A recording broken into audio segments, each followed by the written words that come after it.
I feel like this talk is split pretty evenly between the community part and the philosophical part. And so before I end it, I want to ask you a question just for my own pleasure. I was watching your video on Atlantis.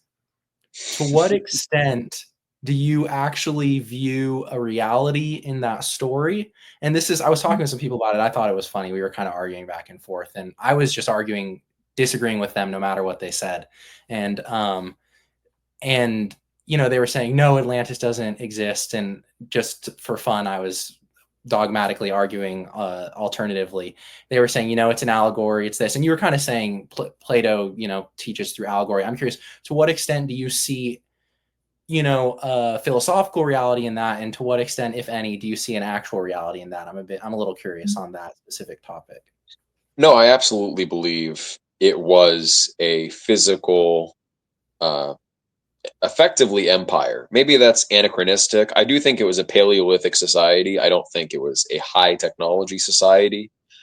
But much of what Plato describes, I think, was sort of close to the truth, embellished, set in the Iron Age, because that's the world that Plato knew, and I think he probably also took in information from other just myths and legends, as he was wont to do, to build out a compelling presentation for it. Just like he, beautified Socrates, according to his own words, not telling the gritty historical truth about, Socrates and his values, made Socrates into a larger than life figure. So probably the same with Atlantis. But I do think it makes sense of this,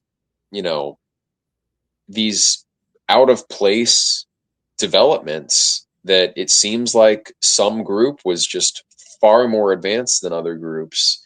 And like, where could this have taken place? Why did the Neolithic begin in such a rigorously hierarchical way? How did you go from egalitarian hunter-gatherer groups to suddenly something that really did look like an organized imperial project? The Neolithic spread, these particular technologies spread.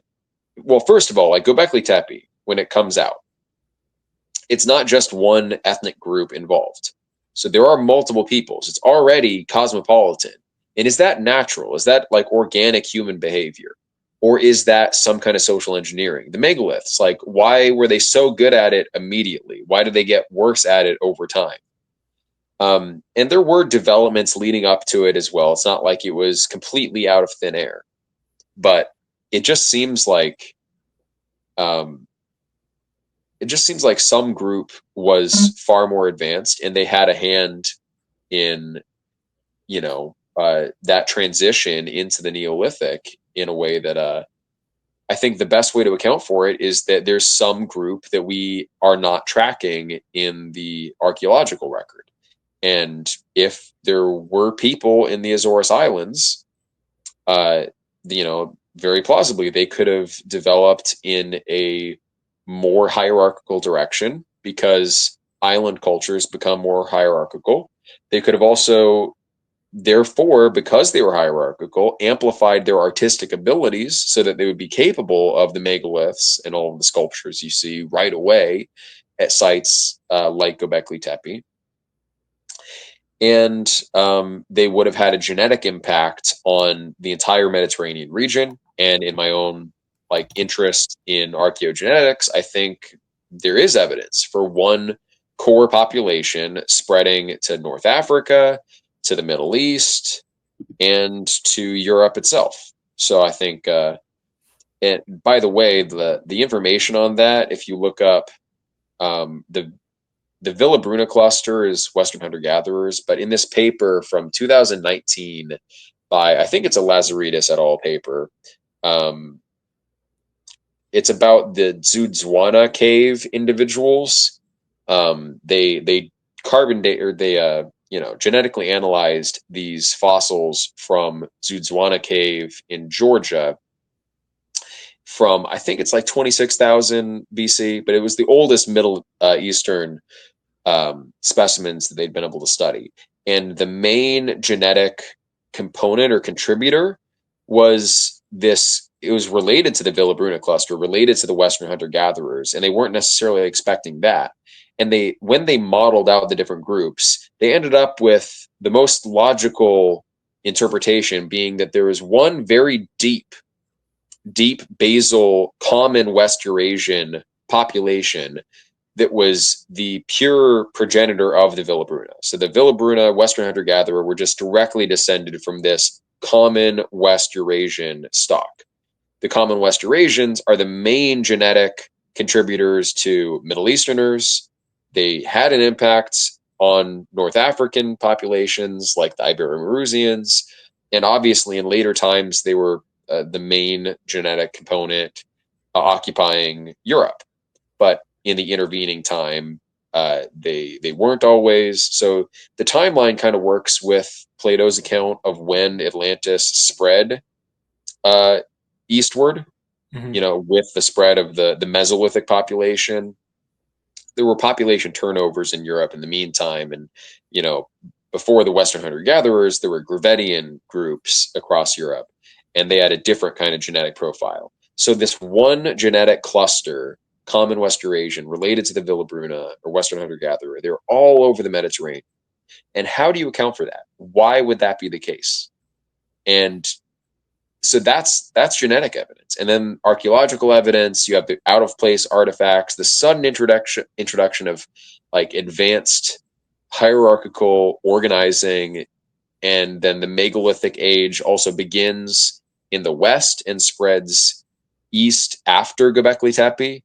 So there are some early megaliths, and then a couple thousand years where they're not making them, and then they start again Mhm. in places like the Balearic Islands and places like you know Brittany.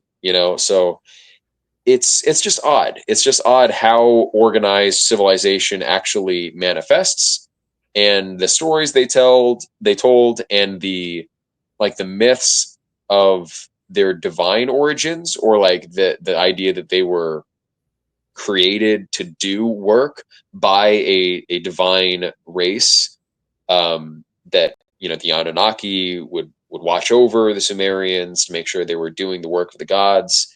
It's just all of it points to there was some very advanced group in the background, and there's the genetic stuff that backs it up. There's the archaeological stuff that backs it up.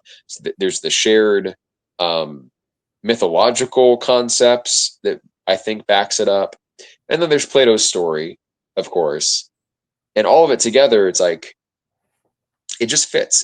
It all does add up to something that's historically plausible, and we wouldn't know because the Azores Islands, used to be much larger. They also probably, if there was a comet impact at the time of the Younger Dryas, like many people theorize, whatever was there would be totally wiped out because it would have impacted somewhere over the Atlantic. So a catastrophic explosion, followed by melting ice sheets, massive flooding, exactly matches Plato's account. And that too, historically, geologically viable. So, and I guess, but the deeper intuition is just why wouldn't some group have utilized islands in an intelligent way? Before you had castles, before you had fortresses, if you had boats and other people didn't have boats, you would be at such a huge advantage, not just because you had access to new territory, but because if you wanted to, you could control those populations because you could show up in your boat, raid a village, take whoever you wanted, dump them off on an island, and then what were they going to do? Swim away? You could easily maintain a slave class. And slavery obviously has a mixed role in human evolution, but that kind of structure built hierarchies that ultimately civilization came out of. Mhm. So it's all about why did we become hierarchical, and it makes sense that an island culture that was very successful would have been the thing to do that. Um, So yeah, Proclus, by the way, in his commentary on the Timaeus, addresses this question like, oh, this commentator believed it was an allegory. This commentator believed it was this. Proclus ultimately does give his own opinion, and he was like, for my part, I think it was historically true. So I'm going to side with Proclus. It was historically true. All right. Well, I think that's about everything. I think I'm good to end it there. Is there anything else that you want to add for while it's still recording? No, you shouldn't ask me about Atlantis because I could have kept going. It is, I said before, like my heart was still with philosophy, but I think maybe even deeper than that, my heart is in Atlantology. It's just Yeah. not, I just can't, it's too indulgent. I can't actually do it. Yeah, that's fair. When I had seen that video, it had really like awakened something in me. I was like, "Oh man, this is so cool." And it was stuck. Same thing I've also found really really interesting from you. You were talking about alternatives to like out of Africa and a lot of the human origin theories and stuff like that. And I mean, that can be divorced from anything else, that you could just sit there and listen to those different theories and listen to people It's analyze the really evidence. And it's interesting. so interesting. Yeah. And it's really cool that in our lifetimes, all of this new information is constantly coming out. We didn't have the human genome before what, 2010 or whatnot. So yeah, just in the last like 15 years, we've learned so much about our past that we had no way of knowing before. And we're constantly learning more. So for those who are just curious, it's a super, fascinating field. Yeah, definitely. Okay, actually, one last thing. If let's take a young guy, maybe like fresh out of high school, fresh out of college, 18, 24, what would be a small reading list that you might give to him as far as like the type of thing you might want to provide in the potential school you were talking about? What would be some educational works that you think maybe not super in depth for someone who's not initiated? What are some thoughts on something like that that you might be able to offer to someone, or ideas or possible books? Sure, yeah. I mean, certainly The Republic is a very famous work of Plato for a reason. It contains a lot of Platonic philosophy.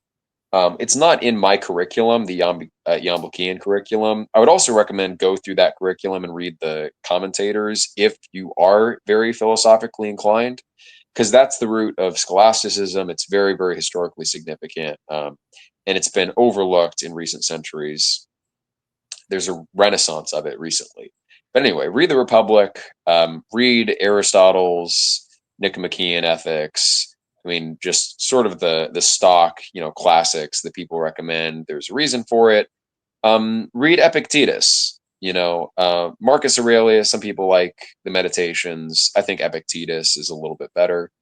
Um, as far as like medieval philosophy, I would, if you are especially Catholic, of all the, great thinkers in the church, Dionysius, I would say pseudo Dionysius, but if you believe he's, the genuine first century figure, well then never mind, he's not medieval, but still, Dionysius is definitely one to read.